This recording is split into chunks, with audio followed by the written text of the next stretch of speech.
The Buffalo Bills donkey stomp the Miami Dolphins in Week 17, and I was so wrong. Before I let all my frustrations out, please, I want to say a couple of things to you viewers. Number one, please like, share, and subscribe to my videos. I work pretty hard, really hard to get these videos out, and I'm going to be pretty busy in the next few months, up till summertime really. So I really do want to keep posting videos, but please like my videos, share it to your friends and family, and subscribe to keep my channel growing, and hopefully I can post high quality content for your viewers. And number two, for the Phins family, please keep your heads up. I know this was a tough start to 2021 and a tough end. I'm sick to my stomach even now when I'm recording this. I mean, this was a tough loss, a gut-wrenching loss for the Dolphins, but keep your heads up. There's a lot left to go in 2021. We have free agency. We have the draft for the Dolphins. Have the 3rd overall pick. So that's something to look forward to. And we got 2021 coming up next season. I can't wait for that to happen, man. And September, October time, it's going to be exciting. And the Dolphins are going to come up, and they're going to come with a vengeance in 2021. We're going to see it on display, and we're going to dethrone the Bills next year. I know it's going to happen. And anyways, Dolphins fans, please, I'm going to try to get this video to as many Dolphins fans as I can on Twitter, on YouTube, etc. I'm going to try to get it out to Dolphins fans, and really keep your heads up. And please, Dolphins fans, like, share, and subscribe to my channel, HB Sports. I'm going to try to post as much Dolphins content as I can in the off season, because there's a long way to go. I will be covering other sports, of course, but please, Dolphins fans, like, share, and subscribe to my channel so I can get Dolphins content out to you guys. And really have a lot to say, but first, man, I put a lot of hope in Tua and the Dolphins, and I just got slammed on Twitter, man. I went to Bill's many Twitter accounts, and I just posted, man, Tua's gonna light up the scoreboard. They're gonna crush the Bills, and boy, was I wrong, and I had to swallow it. It was tough to swallow, man. I got LMAOs, I got you're idiots, I got a lot of stuff. And, well, I can't blame them. I don't like Bills fans at all. I don't. I think they're really cocky.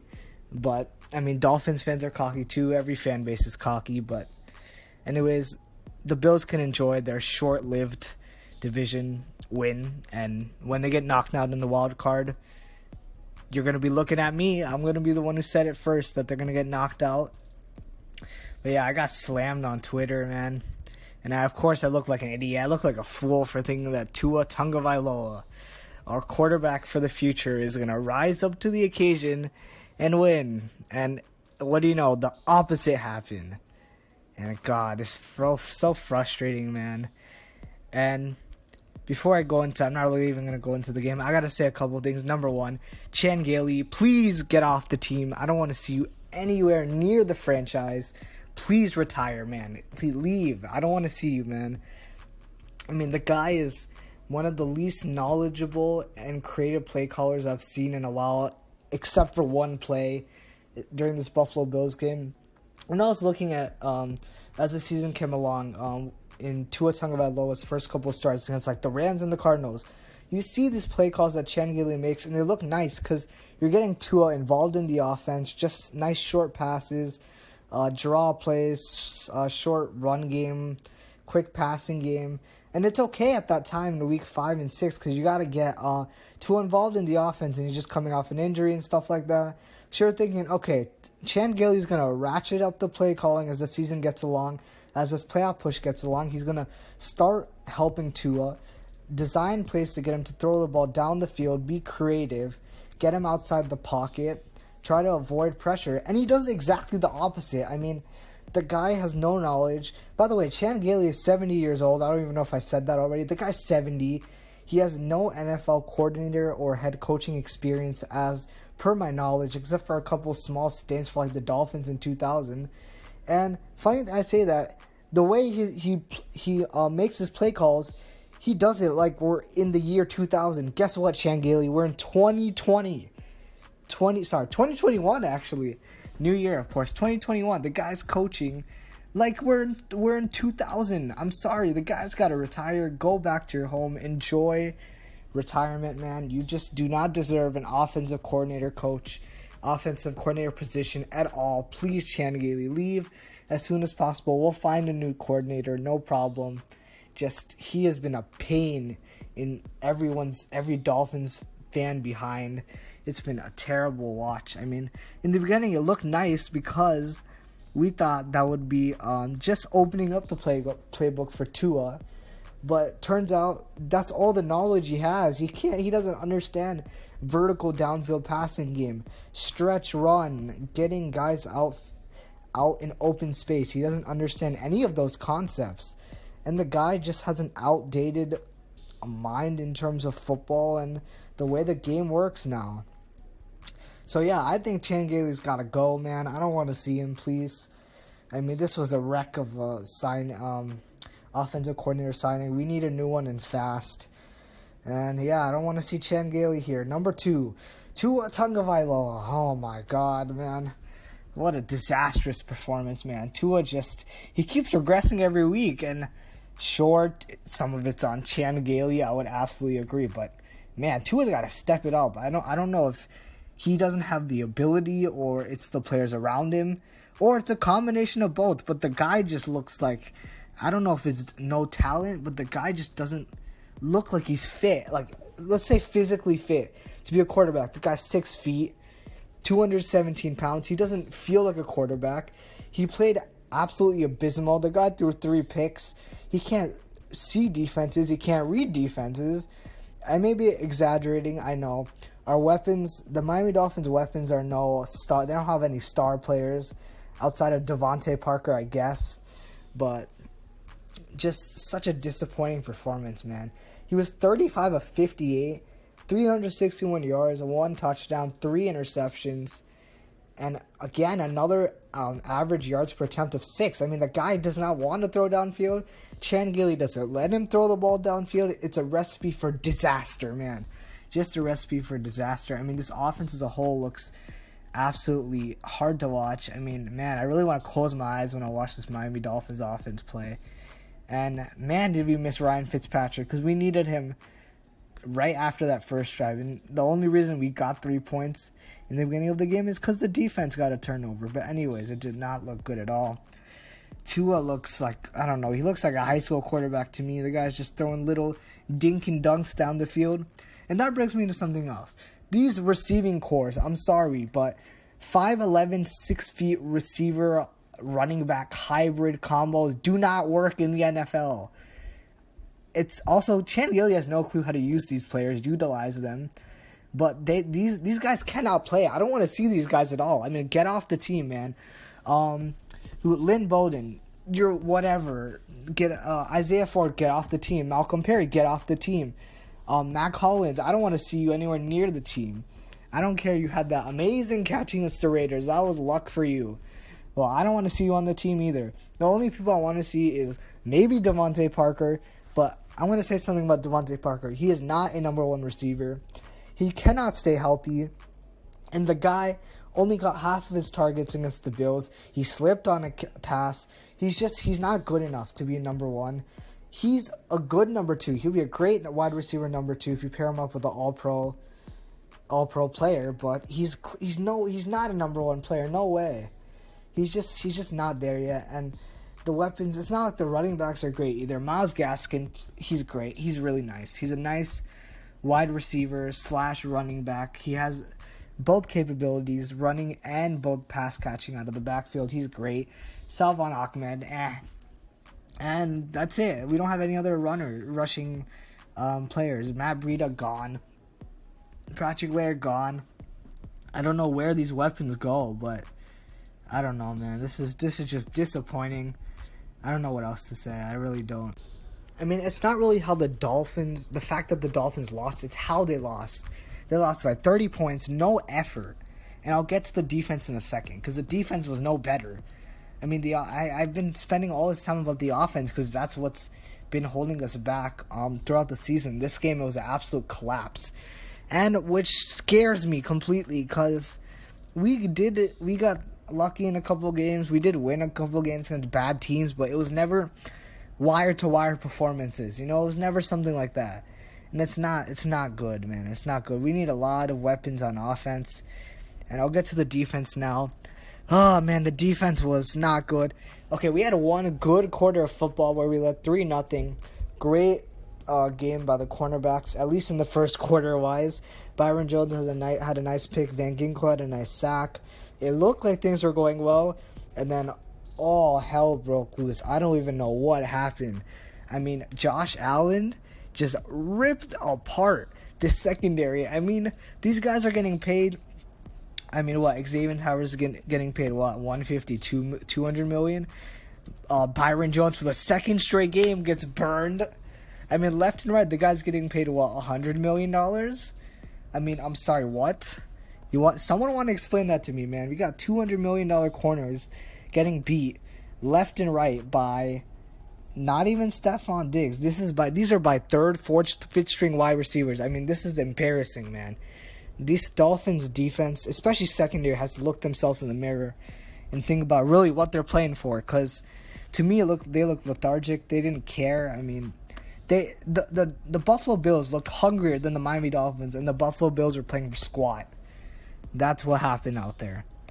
I mean, the defense was atrocious. Nick Needham, get off the team, please, right now. I don't want to see your face because Nick Needham got burned 3, 4, 5 different times. He got caught for 2 touchdowns against Isaiah McKenzie, like with the 4th string wide receiver. And I don't get it. The guy's not even good. I mean, Isaiah McKenzie is no star wide receiver. He's no Stephon Diggs. I mean, Nick Needham should be able to handle that. But every play you see, Nick Needham's like 5 steps behind McKenzie. He's getting beat. He gave up the first 2 touchdowns of the game. I mean, I don't understand what happened to Nick Needham. He played like absolute trash today. And I mean, it's not only him. Byron Jones got burned on a double move that made him look so silly. I'm pretty sure that was McKenzie as well. That gave Josh Allen one of his 3 touchdowns in the first half. He looked like I don't know what he was doing on that play. He completely bit for the double move, and the wide receiver McKenzie just ran through for a touchdown. I mean, I'm not even that surprised. Xavier Howard got burned in the third quarter too. We give so much praise to Xavier Howard, and the guy got burned for 50 yards against Gabriel Davis, and his catching up from behind tactic didn't work that time. I mean, he's had a great season. I'm not gonna criticize X at all, but on that play, that was pretty much a summary of the game. We got burned on defense, and we got burned bad. I mean, we had 1 sack by Van Ginkel. No pressure on Josh Allen. He had an all day. He picked apart the defense. And again, we're playing this wanky zone. I mean, too many times we went to the zone. At the end of the half, we played a zone. Bills tore it apart. Josh Allen got an easy touchdown on like 4 plays to give the Buffalo Bills a 28-3 halftime lead. It was terrible. And not even that. The special teams, again, I mean, besides the 1 or 2 games of good special teams, the special teams have collapsed. They struggled against the Raiders, and they gave up a bad touchdown against the Bills. Although, I gotta say, the gunner who was coming down for the Dolphins was held, man. The guy was held, clearly. You could see it. They didn't call holding, and I don't know who that punt returner was, but it was so easy. I mean, these special teamers for the Dolphins are so slow. I mean, I don't know who they're putting. I mean, they got linebackers, D linemen trying to run after the punt return. I mean, that's not gonna work. I'm telling you that. It was Isaiah McKenzie. He had 3 touchdowns. He was the one with the punt return. Not only that, but I gotta get to the worst part of this game. It was the more the game went on, the worse it got.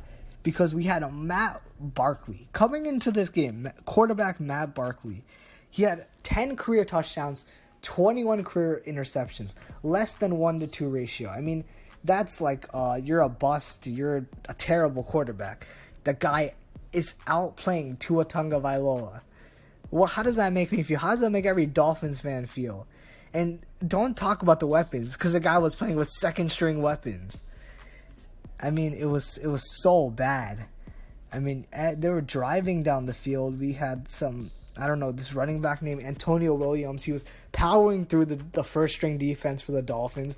This is a second-string offense, absolutely dominating a first-string defense, who was supposed to be the best defense in the league, at least in terms of points per game. But they look like a high school team playing a pro football team, right? They're no match, and that's how the Dolphins looked. The first string defense for the Dolphins against the second string offense against the Bills. Bills dominated, and that was the worst part of the game. I mean, these are practice squad players. These were $500,000 a year minimum salary players dominating these supposedly great Dolphins players. They got manhandled. Just embarrassing, man, embarrassing. I want to say one more thing about Tua. I mean, the guy looks like he's playing in Pop Warner. And if you don't know what Pop Warner is, that's the league for 5, 6, 7, 8-year-olds. That's what he looked like in this performance. And I think that's the most disappointing part for me because I backed Tua. A lot of people don't like Tua, and I said no. I backed Tua with everything I had, and the guy just decided to prove me wrong, just like he heard me, man. And I still got to back Tua. I like him a lot. I think he's got so much to improve, but I feel like he'll get there eventually. One day, I really hope. But a bad performance. If you look at my Twitter post, please follow me on Twitter at HBSports5. I post live updates about games, breaking news, and all that content on Twitter. And I talk with a lot of Dolphins fans and fans of other teams, mostly Dolphins fans, about how the season is. But really, on Twitter, I posted a reply to a Dolphins fan, and it was just, my point was so clear that Tua looks like he looks like he has a flimsy arm. He doesn't seem like he has much arm strength. The guy doesn't attempt to throw 10 yards downfield, and if he does, it's overthrown, sails high. He had a lot of high throws against the Bills today. I mean, just bad. But the guy looks like he plays like a Pop Warner quarterback against a pro football team. Guess what? You're gonna lose most of the time. The only reason Tua's been winning is because of this defense. And well, the defense didn't show up either, so a recipe for disaster. But yeah, I mean, Tua has a flimsy arm. The ball takes forever to reach the receivers. I mean, he's lofting the ball up like so high in the air as if he's trying to throw dimes down the sideline instead the ball's going for 2 to 3 yards. It doesn't make sense. I mean, I don't get him. But this offense as a whole needs so much retooling. We need weapons on the outside. We need some offensive line help. But I'm going to give a pass to these rookies because these rookies, Lynn Bowden, the offensive lineman, Solomon McKinley, Austin Jackson, they've been in a retooling year. It's been there wasn't much practice coming into the season. So I'll give these guys a little bit of a break just because it's been it's been a long season. They've had to work their way with not much practice. So these rookies really do get a pass. But next year is going to be gigantic.